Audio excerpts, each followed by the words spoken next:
We're going to bring in two guests to talk about this story. Nigar Alpadaray is a member of parliament in Azerbaijan, and Arsen Karatyan is editor-in-chief of Alik Media and a former advisor to the Armenian Prime Minister. Thank you both very much for joining us on Al Jazeera. Nigar, if I can begin with you.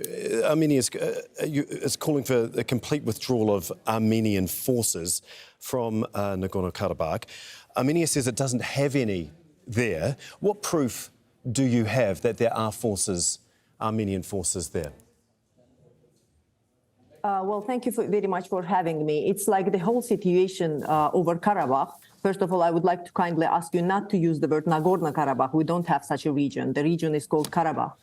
It's the internationally recognized territory of Azerbaijan. And unfortunately, the problem is that this whole situation, which is called occupation of Azerbaijan's land by Armenia, it's a kind of a tumor on Azerbaijan's body. Because 30 years ago, Armenia occupied land of Azerbaijan, piece of Azerbaijan, and kept it under occupation for 3 decades. In 2020, Azerbaijani army kicked out most of the occupying army, but remnants remained. And despite the fact that the trilateral statement clearly stated that in parallel with Russian peacekeeping forces, military contingent getting in, Armenian army should be withdrawn from that territory. But right now we have 10,000 Armenian soldiers on the territory of Azerbaijan. What proof do you have that they're there, though? And because Armenia says that there are no troops stationed there. We have photos. Just recently, we had seen a guy, Armenian military conscript, who openly admitted on Lachin border to our TV channels that he was serving his time as a military man in Hankendi, and which makes him a part of Armenia's occupational army, So this whole discussion is nothing but lie from Armenian side. So we have lots of proofs that they are there, so whatever they call them. And the problem is that they do lots of provocations. We still find mines and weapons on our territories. We find mines that have been brought there and that have been produced after the trilateral statement, after 2020 war. What does it mean? It means that Armenia is still doing provocation. Armenia is not interested in peace talks, and we have lots of proofs, videos, photos, whatever you have. This is the reason that we are having today. We had 7 people killed as a result of mine explosion. All civilians. They've been constructing the road to integrate the whole region. Okay, I'll bring in Arsen now to talk to that point specifically. Arsen, there's an accusation there that civilians have been killed. What do you say to that? Thank you for having me. I mean, I don't even know where to begin, but I'm not going to address every single point that was made. The one clear and simple thing is that there are simply no military forces from Armenia in Nagorno-Karabakh, and it's well known for everyone.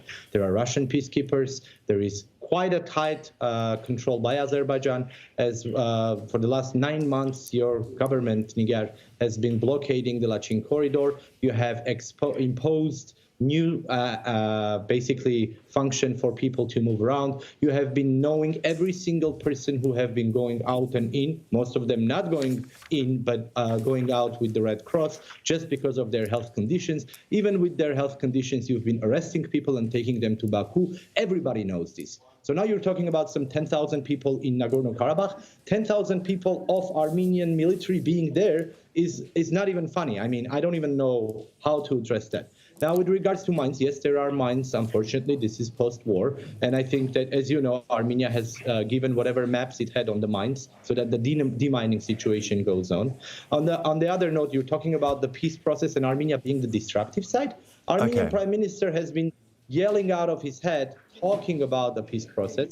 Armenian Prime Minister has been talking about recognizing even Nagorno-Karabakh as part of Azerbaijan. Armenian Prime Minister has been following every single point by the book, whatever has been agreed to this point. And one more thing, and I'll stop there. I have a feeling that this attack comes by Azerbaijan just before the United Nations General Assembly is about to come around, where Foreign Secretary Blinken was supposed to meet with the foreign ministers of Armenia and Azerbaijan. And my feeling is that you're trying to change the situation on the ground by killing innocent people, civilians, including children, as right now as we get the reports from Nagorno-Karabakh. Nigar, can I let you respond to that? Yes, of course.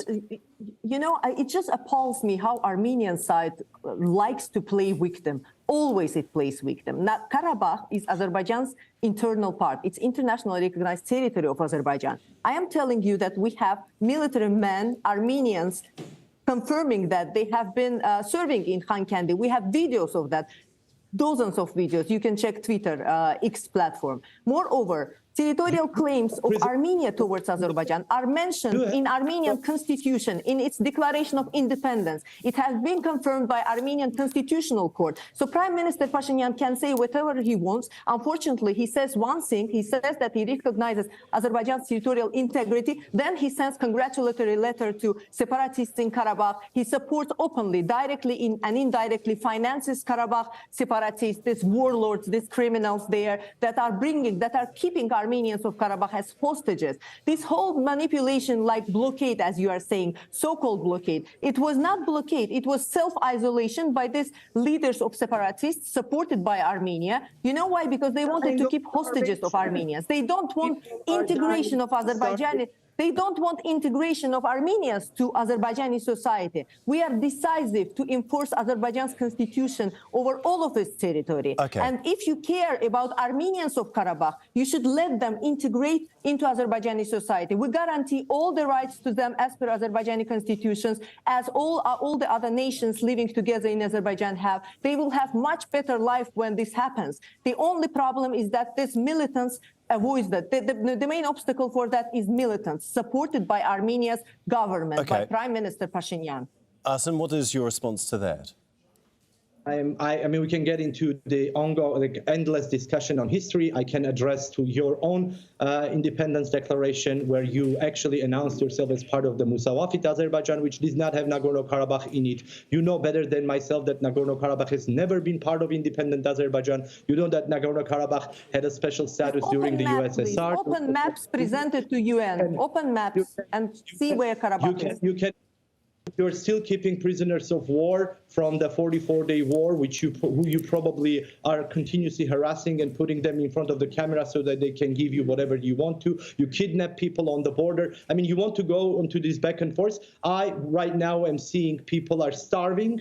People are deprived of food, even after your government came across with Azerbaijani trucks with supplies were waiting at Agdam Road to let in.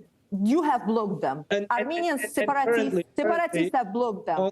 This was not so-called blockade. It was self-isolation, purely political one. How are we self-isolating ourselves? So you think people and children want to kill themselves? People are killing themselves just because they don't like to, they like to die? I mean, what are you talking about? Safe isolation? I mean, you're blocking... Let's come to the international law. Please, we can say many things. We can be all emotional. I mean, both sides have their own... But let's speak international law. International law says that Karabakh is a part of Azerbaijan. There is a reality on the ground. But what Armenia tried to do, Armenia was trying to win time all these 3 years after its defeat to strengthen its army in Karabakh, which hasn't been withdrawn there, in a hope to bring it back. I don't really know what hopes are, because it's absolutely unacceptable situation for Azerbaijan. We will never compromise our piece of land. You should have been already known, you should have known that. And again, I don't want to go emotional. Let's please, because people are watching us.